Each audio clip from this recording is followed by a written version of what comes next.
देख रहे हैं कि मखाना बोर्ड जो बना है, बोर्ड में तो स्टाफ रहेंगे, चेयरमैन मेरी रहेंगे। पूरी बात तो सुनिए। आप क्वेश्चन पूछा तो जवाब ले लीजिए। लेकिन युवाओं का सपना जो है सो चकनाचूर हो गया। इस बजट में युवाओं के लिए कुछ नहीं है।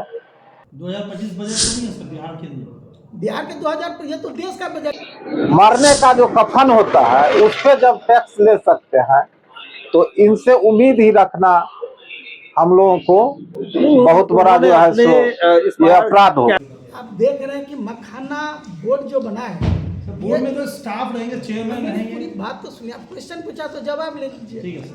बोर्ड बनने से जब कोई कार्यालय खुलता है तो कार्यालय का एक मकसद होता है, एक उद्देश्य होता है। हमारा जो ये मिथिलांचल का क्षेत्र है, दरभंगा से लेकर के आप किशनगंज तक चले जाइए, पूर्णिया चले जाइए, आप देखिएगा कि वहाँ पे मखाना का मतलब पैदावार प्लस मछली का वहाँ पे काफ़ी लोग पैदावार करते हैं। तो ये जो एक ही मखाना का जो बनाया है बोर्ड, उससे हमारे मिथिलांचल का बहुत सारा औद्योगिक क्षेत्र में हो जाएगा। दूसरी बात, अभी जो नरेंद्र मोदी जी और एनडीए का जो गवर्नमेंट है बिहार में नीतीश कुमार जी के साथ, अभी जो हमारा उद्योग मंत्री हैं, उन्होंने अब देखे होंगे कि बहुत सारा उद्योग लगाने का कार्यक्रम चल रहा है।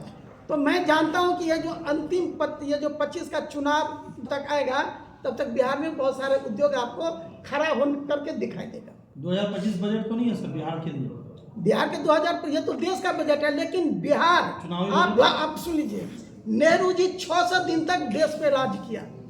600 दिन तक नेहरू ने इस देश पे राज किया। बिहार को क्या मिला? और नरेंद्र मोदी जी 11 साल राज के एनडीए के गवर्नमेंट में बिहार का चौमुखी विकास, अभी हमारे विधायक जी बोले हैं कि बिहार को क्या क्या चीज, अभी पटना से है दरभंगा आने में हम समझते हैं 4 से 6 घंटा लगता है, अभी आप 2 घंटा में आप पटना चले जाती थी। ये भी तो विकास है। तो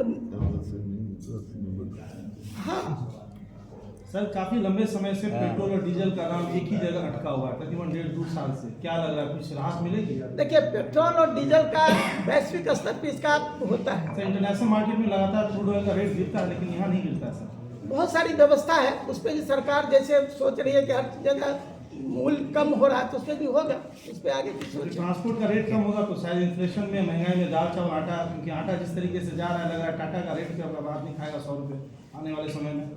नहीं, आटा का जो रेट है, आप रेट क्यों देखते हैं? आप देखिए सैलरी का वृद्धि देखिए। एक मजदूर को पहले मिलता था 100 रुपया, आज मजदूर को 400-500 रुपया पे मजदूरी मिल रहा है। तो वो भी आप देखिए कि सरकार का विकास हो रहा है हर जगह।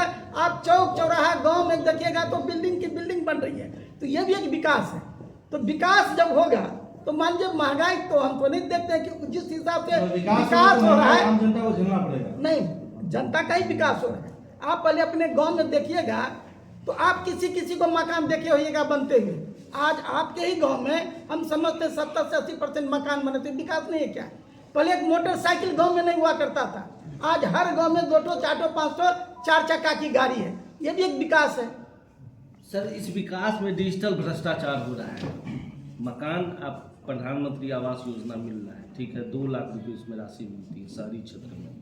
उसमें जो विभागीय बिचौलिया होते हैं वो 10% पहले ही ले लेते हैं। इस देश का 2 लाख में कैसे बनेगा? इस देश का प्रधानमंत्री राजीव गांधी जी थे।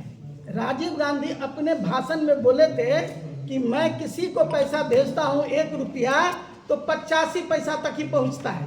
अब देश के यशस्वी प्रधानमंत्री हर आदमी को जनधन खाता खोल करके उनके अकाउंट में पैसा दिया जाता है। और बिचौलिया इसमें कहाँ है? आपके अकाउंट में पैसा गया, आप अपने घर में यूज कीजिए या आप अपने पड़ोसी को दे दीजिए, इसमें तो सरकार का कहीं कोई कमी नहीं है। सर, आवासीय योजना की बात कर, मैं आवासीय योजना की बात करूं, पैसा उनके अकाउंट में जा रहा है। लेकिन सर, पेपर वेरिफिकेशन है, डॉक्यूमेंटेशन वेरिफिकेशन है, वो तो ऑनलाइन होने के बावजूद भी कहीं ना कहीं तो कोई पैसा लेता है। प्रक्रिया को आगे बढ़ाने में वो लेते हैं, इस तरह की बात है।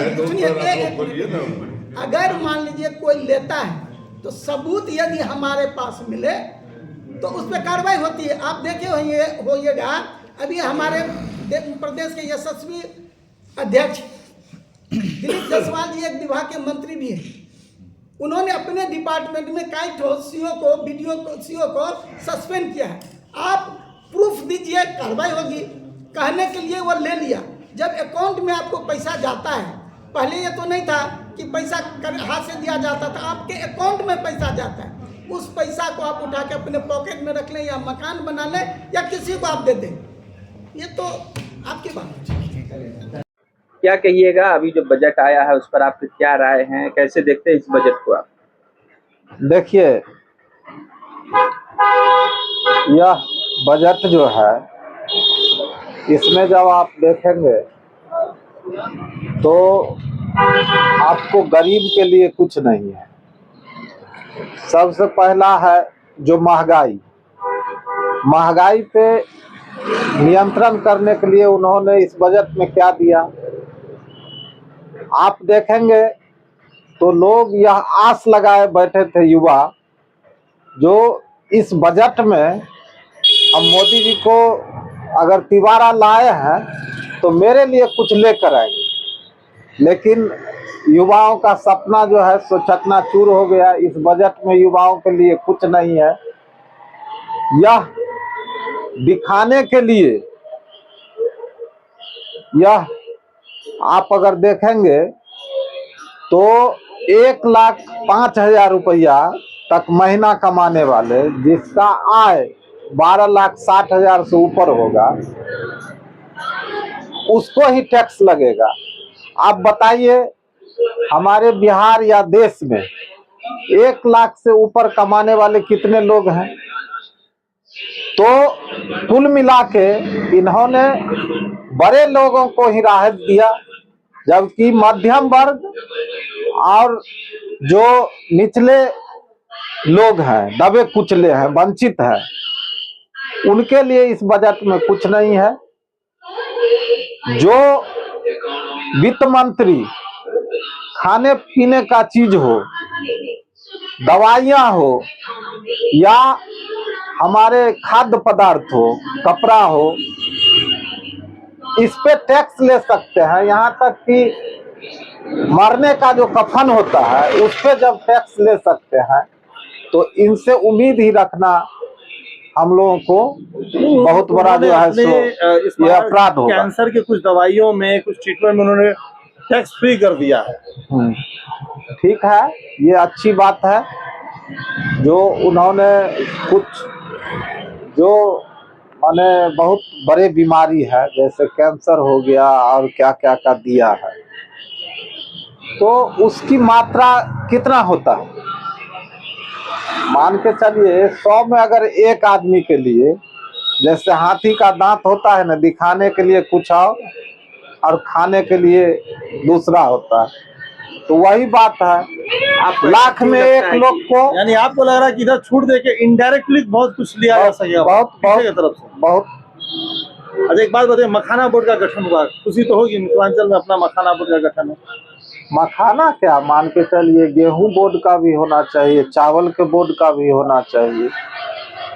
मान के चलिए किसान जब खेती करते हैं तो वो सरसों भी उपजाते हैं, ईख भी यहाँ उपजता है,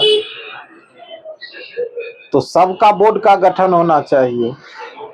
देखिए, अच्छा, 10 नंबर में से अगर बजट को देना हो तो आप कितना नंबर दीजिएगा? 0।